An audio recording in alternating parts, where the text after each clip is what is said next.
Bueno, compañeros y público en general, esta exposición es presentada por mis compañeros Fernando Córdoba Ruiz y Mónica Altacreto Santos, y servidor Oscar Daniel Quiroz. Nosotros cursamos el cuarto semestre de la Universidad Americana de Puebla y el cual el tema les hablaremos es de los trastornos del movimiento, de su definición y sus características clínicas.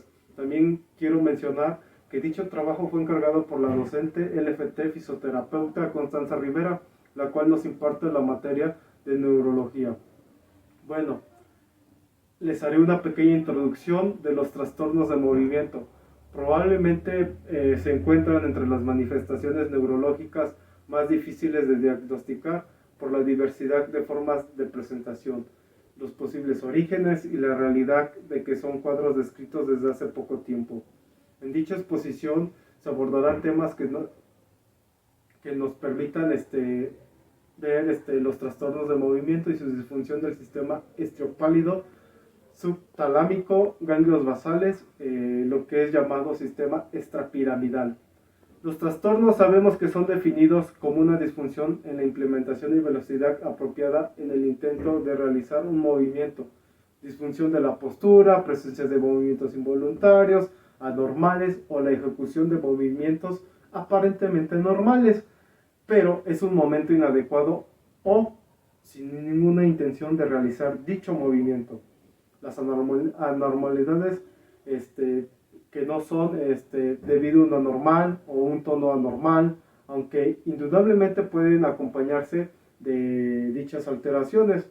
Bueno, las diferentes formas de evolución motivan que las posibilidades de un diagnóstico sea concreto. Diferenciales son muy variadas y van desde una epilepsia hasta algunas enfermedades progresivas y psiquiátricas, entre otras.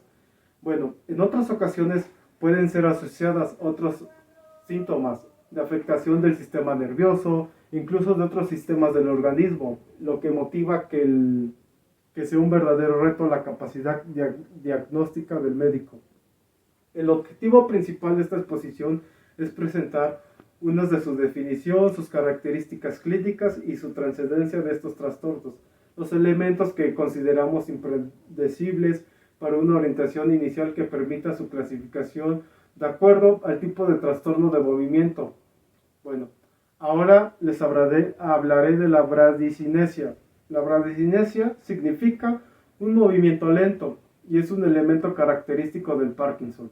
Por el otro lado, implica una reducción del movimiento, de la expresividad de la cara y entorpece los movimientos repetitivos.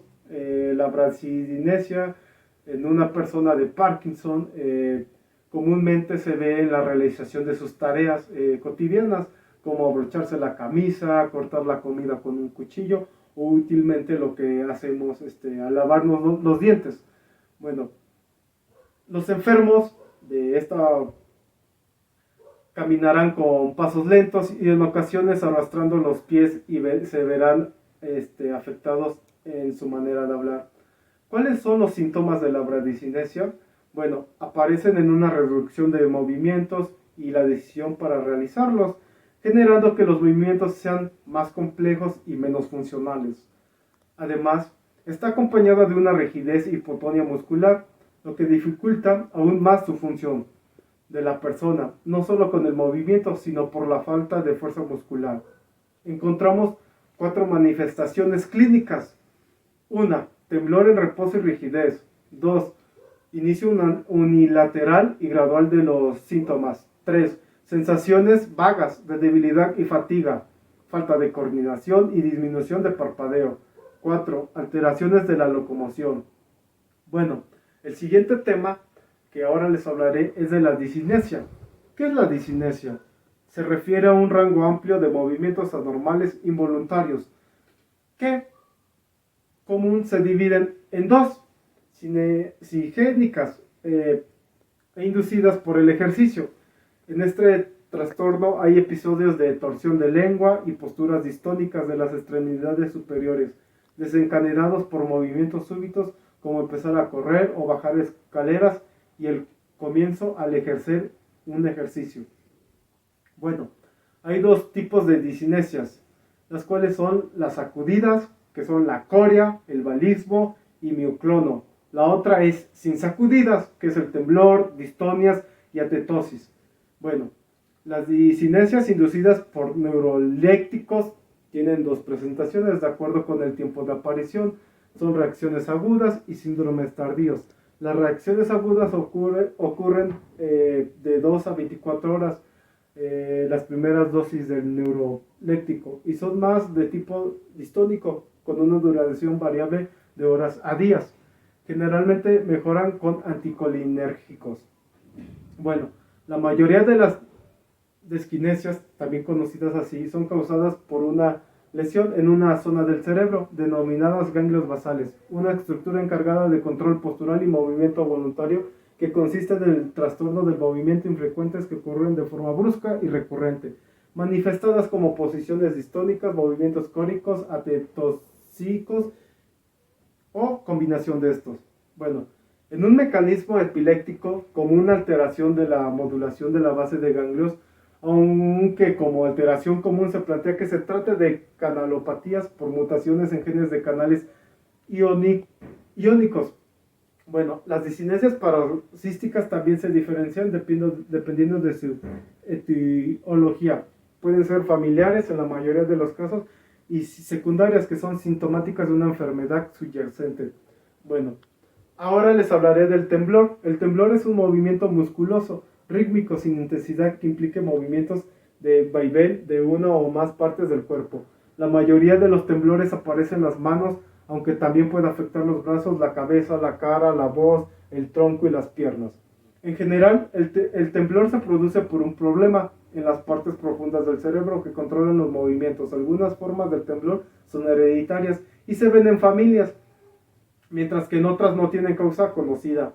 El temblor es un síntoma de otro trastorno neurológico o un efecto secundario de ciertos fármacos, pero la forma más frecuente aparece en personas saludables y su área de lesión son en el putamen o núcleo caudado.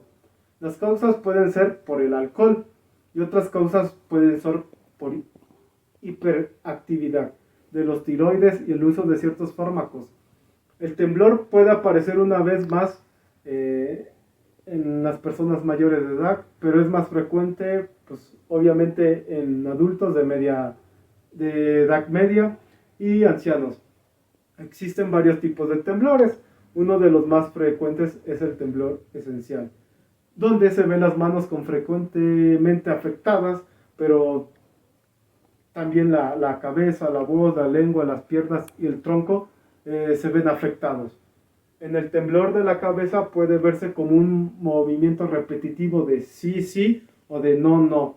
Bueno, el temblor en reposo, sentado, es cuando se toca el muslo y la persona empieza a temblar. Hay otro tipo de temblor postural, que es el donde el paciente extiende sus brazos.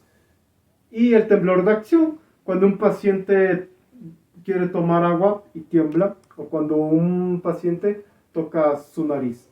Bueno, estos son los temas acordados con mis compañeros, y mis compañeros les hablarán de los siguientes temas.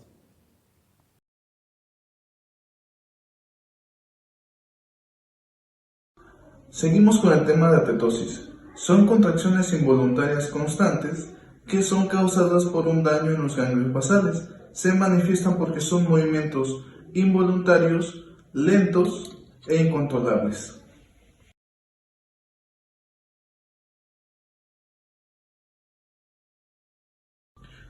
Las características clínicas de la atetosis son las siguientes: movimientos involuntarios lentos, un control de la postura pobre, algunas veces presenta hipertonía o hipotonía, presenta corea, que son movimientos repetitivos breves, presenta disfonía y presenta movimientos bruscos que llegan a ser dolorosos con el paso del tiempo.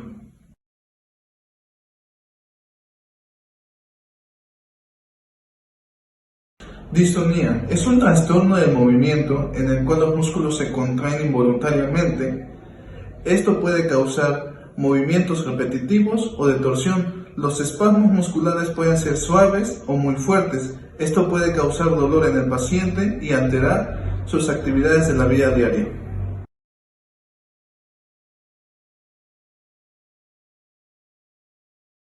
Características clínicas de la distonía. Comienza en una sola parte del cuerpo. La distonía local comienza después de los 21 años, se manifiesta en cuello, en brazos o en la cara. Ocurre durante una acción específica como el escribir a mano. Se desencadena por el estrés, la ansiedad y la fatiga.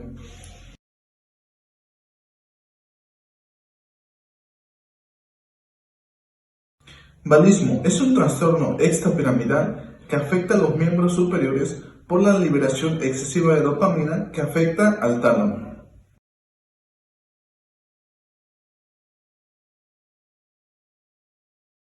Características clínicas del valismo. El valismo se caracteriza por sus movimientos involuntarios bruscos de gran amplitud, también conocidos como de bala. Estos son de una fuerza desmedida, en el cual el paciente va a causar daño a sus tejidos blandos. Este también se caracteriza porque afecta a un solo hemicuerpo o a una sola extremidad.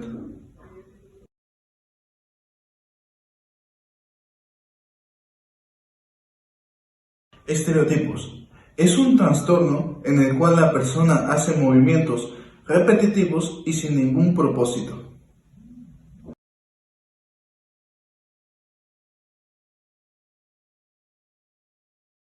Características clínicas de los estereotipos. Las características clínicas son las siguientes. Los pacientes con estereotipos suelen mover las manos de un lado a otro, mecen el cuerpo o tienden a golpearse. Esto interfiere con sus actividades diarias y en un determinado tiempo puede causar un daño en su cuerpo irreversible.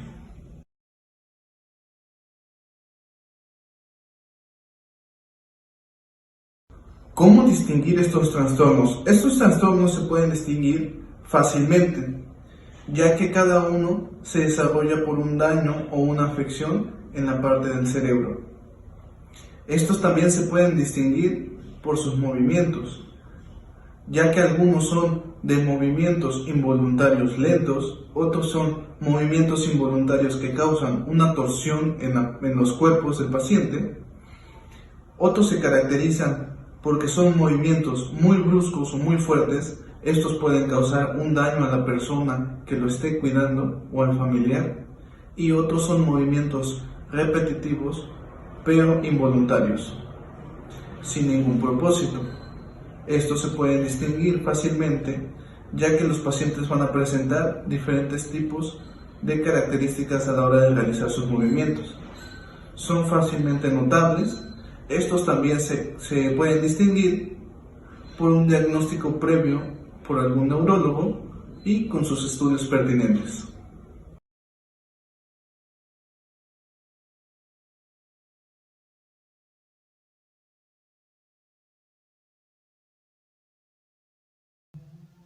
Hola, mi nombre es Mónica Anacleto y vamos a darle continuidad a nuestros trastornos neurológicos. Bueno, por último tenemos 3 tipos de trastornos neurológicos. Tenemos al mioclono. Este es un trastorno que, se caracteriza por tener movimientos involuntarios que son breves, rápidos y originados en el sistema nervioso central. Como sabemos, este tipo de movimiento involuntario se puede dar en cualquier tipo de nuestros miembros, ya sean inferiores o superiores. Coloquialmente muchas personas lo nombran como un espasmo muscular o bien puede ser algún tipo de calambre. Ya sabemos que el calambre es ocasionado por falta de potasio o bien también puede ser por deshidratación. E incluso también se puede dar cuando estamos dormidos y de momento nos despierta un calambre, puede ser un mioclono. Es importante hablar de ciertos síntomas y saber que este nos puede dar sacudidas y espasmos. ¿A qué nos referimos? A que pueden ser repentinos, pueden ser breves, involuntarios y que a veces van a interferir en el habla o lo que es en la marcha, pérdida del poder caminar, ¿no? El tipo de mioclono se desarrolla en 3 tipos. Conocemos el esencial, que puede ser hereditario, El epiléptico causado por, bueno, pues ya sabemos que por los ataques epilépticos, que este caso serían las convulsiones, y el sintomático, que son derivados de enfermedades subyacentes, como por ejemplo causado por un tumor, Alzheimer, Parkinson.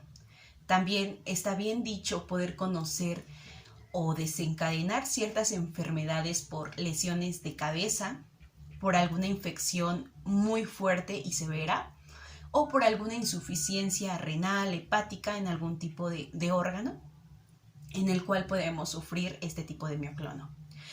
En farmacología se pueden emplear el clonazepam.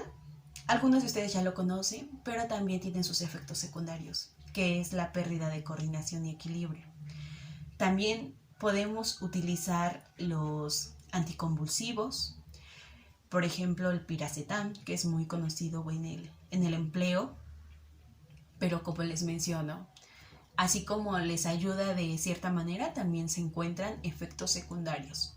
Es importante poder ir al médico, tener una mejor visión y de esta manera darle un mejor seguimiento para no enfocarnos solamente en la farmacología, y también podríamos emplear algún tipo de terapia física para poder llegar a una relajación muscular y bueno, de esta manera darle un mejor seguimiento, ¿no?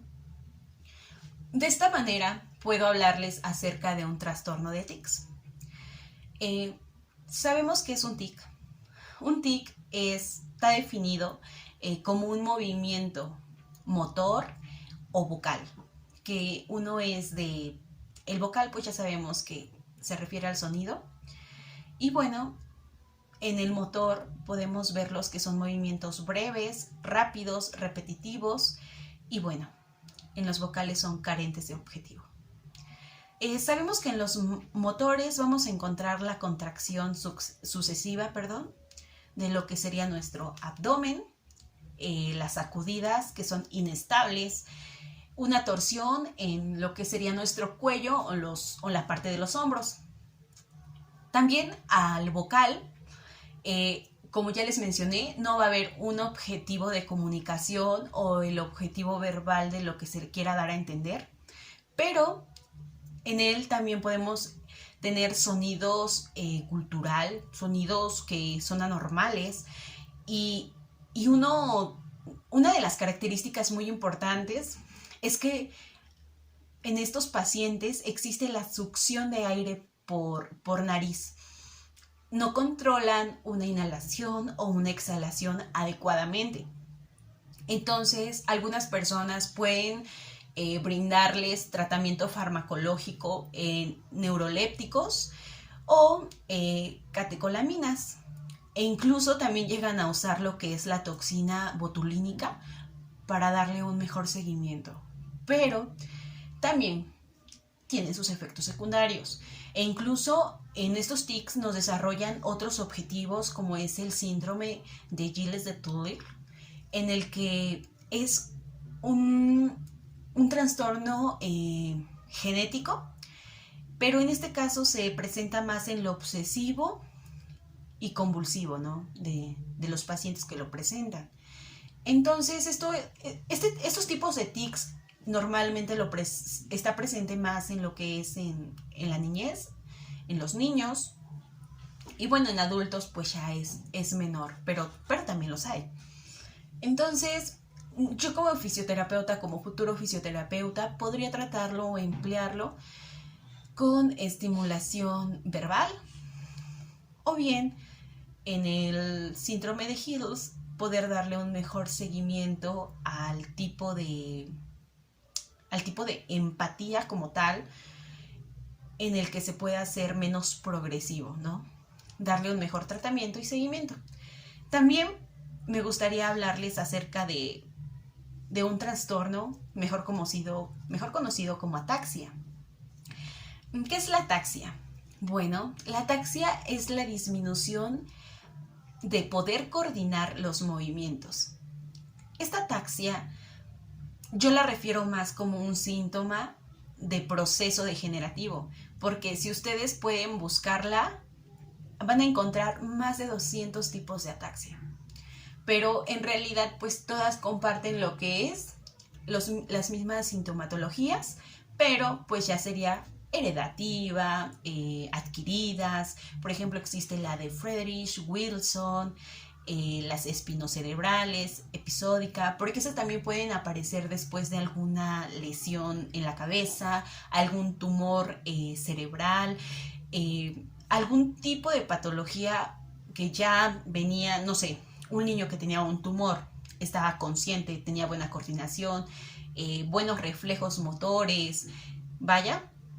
Pero después de la operación, si ese tumor llegó a afectar alguna parte del cerebro, podemos definirlo como ataxia, el poder ver que ese síntoma va en un proceso de no poder caminar y bueno, llega a un proceso de ya no poder hacerlo o el punto de esta enfermedad comienza de algo pequeño y termina en ya no poder realizarlo.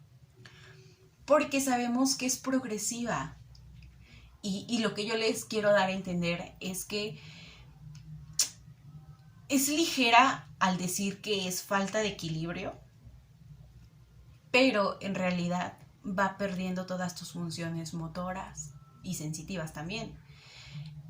Entonces, en este caso siempre se van a presentar temblores en las partes del cuerpo, el no poder controlarlas. En la realización de poder, no sé, tomar un vaso de agua, ya estás temblando. O el poder caminar, el poder hacer ejercicio. Yo sé que es difícil poder emplear este tipo de trastornos o el vivir con este tipo de trastornos, pero es importante darle un mejor seguimiento en fisioterapia. ¿Para qué? Porque en este caso, déjenme hablarles acerca de esta ataxia en pacientes. Porque si ustedes les dan un tratamiento fisioterapéutico, podríamos ayudarlos a coordinar mejor su desempeño, a tener una mejor movilidad y bueno, e incluso podemos ayudarlos a alimentarse ellos mismos, sin tener tanta dependencia de terceras personas. Entonces, para mí es muy importante conocer todos estos tipos de trastornos neurológicos para aquellas personas que están viendo este video puedan saber más, estar enterados de qué lo ocasionan, del por qué lo pueden tener. Pero lo más importante es despertar la curiosidad que lleguen a tener para ir a un centro médico, para poder darse una valoración completa y bueno, de esta manera no dejar pasar más tiempo y parar este tipo de trastorno degenerativo que nos puede llevar a consecuencias fatales, consecuencias de las pérdidas de control de nuestro propio cuerpo. Entonces es muy importante conocer, compartir, es muy importante no cerrarse a escuchar acerca de estos trastornos. Yo sé que es difícil, pero es muy importante para poder tener un diagnóstico muy rápido y poder darle un mejor seguimiento. Bueno, pues como ya han escuchado, por mi parte es todo. Por la parte de mis compañeros también les hemos hablado acerca de ciertos trastornos neurológicos. Espero que haya sido de su agrado y bueno, espero que puedan ser más conscientes sobre las personas que sufren este tipo de trastornos para ser tolerantes y bueno, para poder darles su espacio, poder respetarlos y poder ayudarlos de cierta manera por si algún día nos lo cruzamos en la calle y bueno, de esta manera nos volvemos más sociables y también más dinámicos en cuestión a pensar y creer que podemos estar bien si nosotros le damos un mejor empleo y seguimiento a un tipo de causa o trastorno que quizá nosotros sabemos que tenemos una dificultad, pero por miedo por miedo o temor no preguntamos, no buscamos. Es importante saberlo. Les agradezco.